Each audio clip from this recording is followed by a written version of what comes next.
Good morning. Welcome to the Slidebean Stand-Up Podcast. We're bringing you the day's latest tech news in 15 minutes so you can get back to that meeting that should have been an email. My name is Kaya. I'm a tech startup founder and an accidental YouTube host. I'm Kevin Casey White, a stand-up comedian who has no business knowing this much about SaaS mergers. Let's get to it.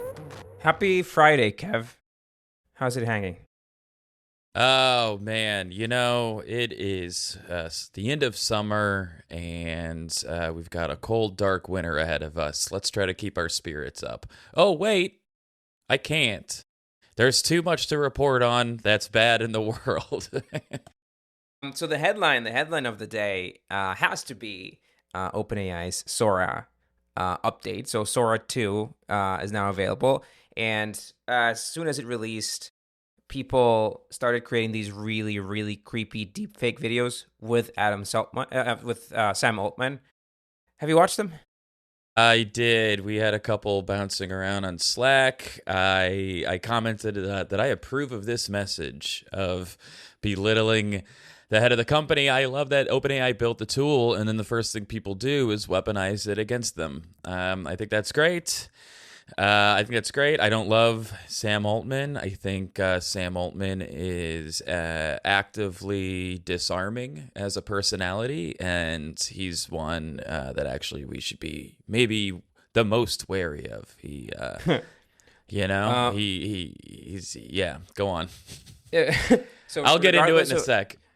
Regardless of what you think of Sam Altman, you know that it can get worse when you see Adam Saltman's deepfake. Because I don't know if it's the eyes, man. If it's like the big eyes, like the big open eyes, non-blinking. People used. So the thing with the new Sora is that you supposedly have to give permission to the users to use your image, right? So if you want to be deepfaked, you have to give permission. Or as a brand, if you want your Pokemon to be available to make these AI Sora videos, you have to give permission. But so Sam gave permission, and so the people that got access to this private demo, private invite-only thing, yeah, they used it against him.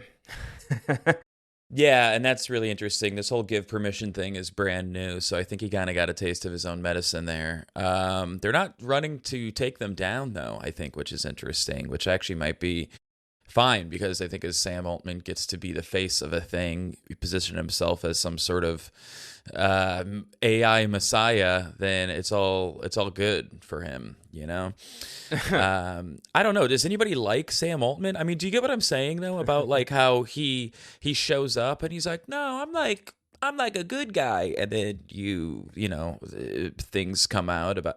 I was reading a thing actually today, researching a bit on this story, and I just went down a rabbit hole about Sam Altman as a personality. Business Insider labeled him as quote tech's next big villain. Yeah, do you know that? It's not just me. I'm not making this stuff up. He, under his leadership, OpenAI went from an open nonprofit research lab to one of the most closed profit-driven corporations in all of tech.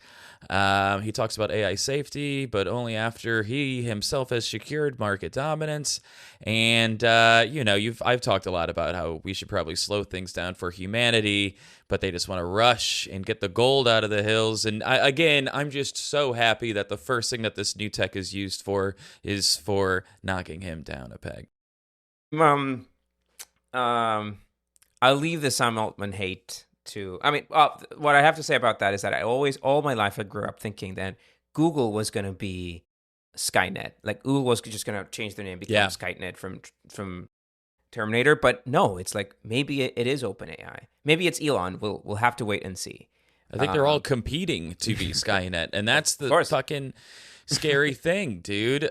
We were at a show. You're in New York. We went to a comedy show last night, and one of the comedians was talking about how they're making military tech that are it's like robots, military. It's like they're literally making Terminators. Stop making Terminators. We know where that went. Mm-hmm. But anyway, I think some stuff about this Sora 2. It's like that I keep questioning. So it's like a TikTok app. So there's an app where you can generate content, prompt little shorts, little vines, whatever you want to call them. But there's a consumer app where you could just swipe just like a For You page where you could just swipe AI videos, which is Like, why would we? I don't know. Like, that's their whole bet, like the TikTok style thing. It's coming out of the App Store. Videos are going to have C2PA metadata. So like that's the only good thing is that they'll be labeled as AI and it'll be easy to tell that they're AI. But the consumption of the content is what I just keep wondering. Like, who is this targeted at? Yeah. Well, it's so hard for me to know which thing to rant and rave about here. I'm sure you've heard of, but I'll try to make this brief. I'm sure you've heard of dead internet theory, right? Mm-hmm. Where when the internet is so full of bots and misinformation and AI slop that it becomes pretty much unusable. And it's so funny. Like, I really thought that this whole thing would be a little bit more insidious, but they're literally making it an app for AI slop. And I do think that being on a social media app at one point will become like somebody saying they get their news from a tabloid. It's like, oh, you're like on the internet? Yikes. While we're all offline, like just living our offline Well, the lives. great unplugging is coming. Okay. I mean, here's hoping. Mm-hmm. Let's move on to another news. Like, so this was very interesting. So Adam Mosseri, who's the head of Instagram, came up with this addressing elephant in the room video where he talks about Instagram not listening to your conversations, despite we've all experienced this, talking about battery charger, and then like battery charger appears on your Instagram feed like immediately, seconds after. Yeah. How does it feel being gaslit? He might as well have said Zuckerberg wasn't sweating in front of Congress. We all saw it. We all saw before he got his new haircut. We talked briefly about this before we hit record. They're either flat out lying or they're using tricky wording, I think, where it's like, okay, maybe they, quote unquote, aren't spying on us, but one of their subsidiaries is, or some contractor that they hire out to that has this tech that spy. Like, we've all had the same coincidence happen over and over, and now they're just saying, who are you going to believe, me or your lying eyes? Genuinely, what could be scarier is you getting these ads, which is the official position, is actually scarier. Like, if they were just listening to what you were saying and just putting ads on top of it, it's like, okay, I mean, fine. We kind of have expected that to happen. But the official way is like, we're so smart about predicting what you need that we can put an ad at the right time, at the right moment of the thing that you're talking about. So we know what you're going to talk about, essentially. There are these stories of people like finding out that they're pregnant because they start getting like baby stuff ads. Yeah, I didn't think about that. That's absolutely more terrifying. And that is the whole thing, when Palantir comes up in recent news, that's the thing people are talking about. But, any sort of big technology, they probably don't just throw it out into the mainstream right away. Who knows how long they've been having this stuff under their hat. So, yeah, that's a really good point. What was that? Did you see that Netflix documentary about social networks and how they predict everything and blah, blah, blah? It came out a few years ago. Yeah. So I remember. It's funny that you mentioned that because I was like, oh, yeah, you know what? I've actually already had this seed planted and there's so much shit to be afraid of. It's hard to keep track. Yeah, you're right. So either way, it's bad. Either way, we're being manipulated and coerced and stuff without knowing it.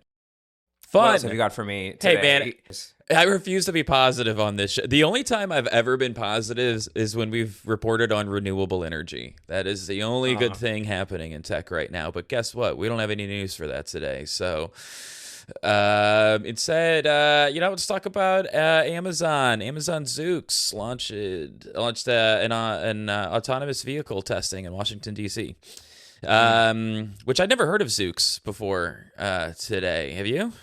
I hadn't. Right. So, it's like a Waymo kind of thing. What they're doing is they're using DC as their next kind of test batch. So they'll start by mapping city streets using sensor-equipped Toyota Highlanders, which is a fun little detail. Then later this year, they will begin testing their driverless custom robo-taxis with human safety operators behind the wheel. This becomes Zoox's 8th testing location, joining cities like San Francisco, Las Vegas, Austin, and Seattle.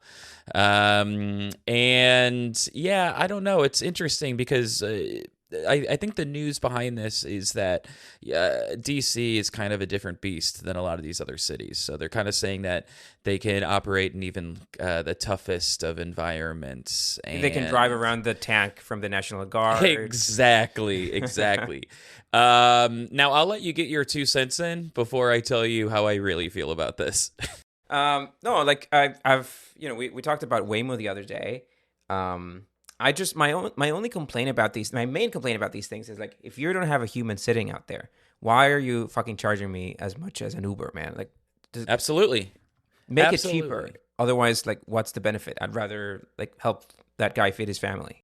Absolutely. And it's so annoying that there was a time when these companies chose to lie to us, and now we're like, we're not going to save you any money. It's so that our shareholders can we can give our CEO a nice raise and whatnot, and fuck the consumer. Quite frankly. Big picture for me, I hate this whole self-driver, not only because we're not getting anything out of it as the consumer, but also, and I've mentioned this before with AI and things, people are going to lose jobs. They market it as shiny, futuristic, innovative, but let's not forget what happened last time we innovated transportation. When Uber and Lyft undercut taxi drivers, it wasn't like a disruption. The suicide in those fields skyrocketed, and these were men and women who built their livelihoods putting food on the table around a profession that Silicon Valley decided to erase in the name of efficiency, and now we're doing it again. And it wasn't that long ago when that happened, and it's like, why are we repeating the same fucking mistake? It's because they just don't care. They don't care. I got in a taxi today. There's no punchline to this story, but I realized this is the first time in, not an Uber, like a taxi, because I had to get I was late for a thing, and I was just about to get my phone out to call an Uber. Then a taxi appears, and then you kind of forget. I think that if I'm gonna find a silver lining in this. If there's one thing, it's like, it wasn't a bad experience. I could pay with my card. The guy was nice. I mean, you have to tip taxis in New York City, which you don't have to do in many parts of the world, so they're not motivated to provide a good service. But like, it was suddenly much more efficient to get a taxi than to call an Uber, wait for it to get there so that it could drive me there. I think the comparable example, I don't know if we talked about this the other day, is like the lamp lighters, like people who used to like light lamps. Like I want to believe that those jobs got replaced by switches and like automatic things, like kind of like what we're doing now. I don't know what happened to lamp-lighters back in the day. We all want to believe that they were able to hustle away out of lamp lighting, but yeah, I think that I think the problem is like this innovation is, I think, good. I think that we just forget too often that the backside, or like the backlash, or like the consequences of this innovation are real, and nobody's thinking about the people that gets affected, right? They're all thinking about their top margin. I gotta say that the lamplighter thing's been brought up before, and sometimes that's applicable. I don't think it works here, because the people who are going to lose their jobs are not the same people who get new ones always. So an Uber driver is not just going to wake up the next day and become a robo-taxi fleet engineer.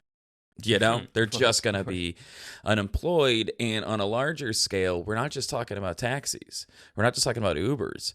We're talking about shipping. We're talking about truck drivers.